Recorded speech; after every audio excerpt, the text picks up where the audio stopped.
இனிமே கண்ணை மூடிட்டு கடலை எண்ணெய் வாங்கலாம். ஏன்னா மந்த்ரா கடலை எண்ணெய் இதயத்தின் தயாரிப்பு. வறுக்க பொரிக்க ஏன் எல்லா சமையலுக்கும் மந்த்ரா தான். மந்த்ரா கடலை எண்ணெய், அபார ருசி, ஆரோக்கியமான உடல் நலம்.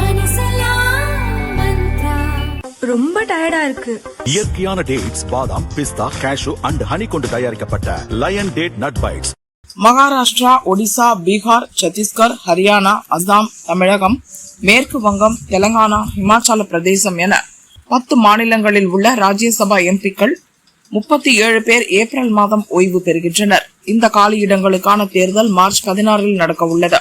பீகார், ஒடிஷா, மகாராஷ்டிரா, சத்தீஸ்கர் மற்றும் ஹரியானா ஆகிய மாநிலங்களில் சமீபத்தில் தான் சட்டசபை தேர்தல்கள் நடந்து முடிந்தன.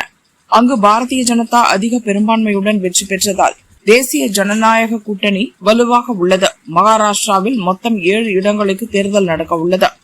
இம்மாநில சட்டசபையின் மொத்த பலம் 288.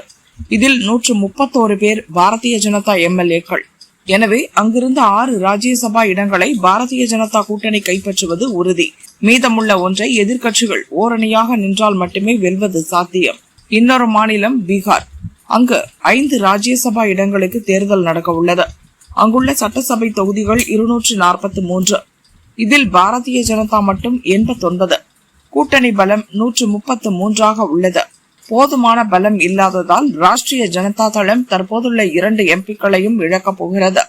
அங்கும் பாரதிய ஜனதா மற்றும் கூட்டணியே வெல்லப் போகிறது. வடகிழக்கு மாநிலமான அசாமில் காலியாக போகும் 3 இடங்களையும் மீண்டும் பாரதிய ஜனதாவே கைப்பற்றும். ஒடிசாவில் காலியாக உள்ள 4 இடங்களிலும் பாரதிய ஜனதா கையே ஓங்கி உள்ளது. சத்தீஸ்கர், ஹரியானா போன்ற மாநிலங்களிலும் பாரதிய ஜனதாவின் வெற்றி உறுதி செய்யப்பட்ட ஒன்று.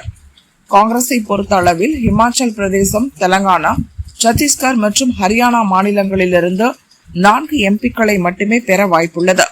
இதன் மூலம் ராஜ்யசபாவில் 4 பேர் ஓய்வு பெற்று மீண்டும் 4 பேர் மட்டுமே தேர்வு செய்யப்படுவர். இதனால் அக்கட்சியின் பலம் கூட போவதில்லை. மேற்கு வங்கத்தில் தேர்தல் நடக்க போகும் 5 இடங்களில் 4 இடங்களை திரிணாமுல் காங்கிரஸ் கைப்பற்றுவது உறுதி. மீதமுள்ள ஒன்றை பாரதிய ஜனதா வெல்லும். தமிழகத்தை பொறுத்த அளவில் 6 இடங்கள் காலியாகிறது. இவற்றில் திமுக உறுதியாக 4 இடங்களை கைப்பற்றும். ஒரு இடம் அதிமுகவுக்கு கிடைக்கும். இன்னொரு இடம் கடுமையான போட்டியை சந்திக்க நேரிடலாம் என்பதே நிலைமை. 2014 பாரதிய ஜனதா ஆட்சிக்கு வந்தபோது ராஜ்யசபாவில் அந்த கட்சியின் பலம் வெறும் 55. இது 2017 58 உயர்ந்து ராஜ்யசபாவில் முதல் முறையாக தனிப்பெரும் கட்சி என்றானது. பின் அது மேலும் உயர்ந்து 2020 92 ஆனது. 2025 முதன்முறையாக 100 என்ற மேஜிக் எண்ணை கடந்து 103 உயர்ந்தது. ராஜ்யசபாவில் மொத்தமுள்ள 243 இடங்களில் பாரதிய ஜனதா தலைமையிலான தேசிய ஜனநாயக கூட்டணியின் தற்போதைய பலம் 134. இந்நிலையில் மார்ச் 16 தேர்தலுக்கு பின் கூடுதலாக 8 அல்லது 9 பேர் புதிதாக பாரதிய ஜனதா மற்றும் அதன் கூட்டணியின் சார்பில் ராஜ்யசபாவுக்குள் நுழைய போகின்றனர். இதனால் முன் எப்போதும் இல்லாத வகையில் பாரதிய ஜனதாவின் பலம் ராஜ்யசபாவில் அதிகரிக்கப் போவதாக பார்லிமெண்ட் வட்டாரங்கள் தெரிவிக்கின்றன.